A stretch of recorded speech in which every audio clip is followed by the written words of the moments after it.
ನಮಸ್ಕಾರ.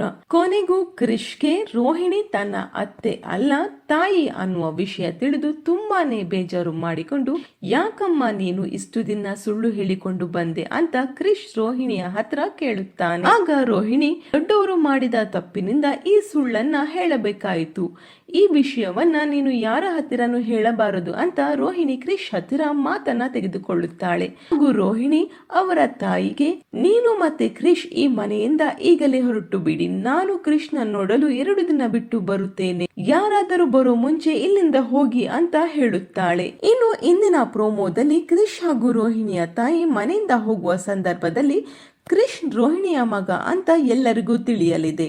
ಹಾಗೂ ಇದನ್ನ ತಿಳಿದು ಮನೆಯವರೆಲ್ಲರೂ ಸೇರಿ ರೋಹಿಣಿ ಹಾಗೂ ಅವಳ ಮಗನನ್ನ ಮನೆಯಿಂದ ಆಚೆ ಹಾಕುತ್ತಾರೆ. ಇದು ರೋಹಿಣಿಯ ಕನಸ ಅಥವಾ ನನಸ ಅಂತ ಕಾದು ನೋಡಬೇಕಾಗಿದೆ. ಇನ್ನು ಆ ಸಿನಿಮಾ ನೆಚ್ಚಿನ ಧಾರಾವಾಹಿ ಆಗಿದ್ದರೆ ಈ ಒಂದು ವಿಡಿಯೋಗೆ ಲೈಕ್ ಮಾಡಿ, ಶೇರ್ ಮಾಡಿ, ನಮ್ಮ ಕಲರ್ಫುಲ್ ಅಡ್ಡ ಚಾನೆಲ್ನ ಸಬ್ಸ್ಕ್ರೈಬ್ ಮಾಡಿ, ಪಕ್ಕದಲ್ಲಿ ಕಾಣಿಸೋ ಬೆಲ್ ಐಕನ್ ಕೂಡ ಕ್ಲಿಕ್ ಮಾಡ್ಕೊಳ್ಳಿ. Thank you.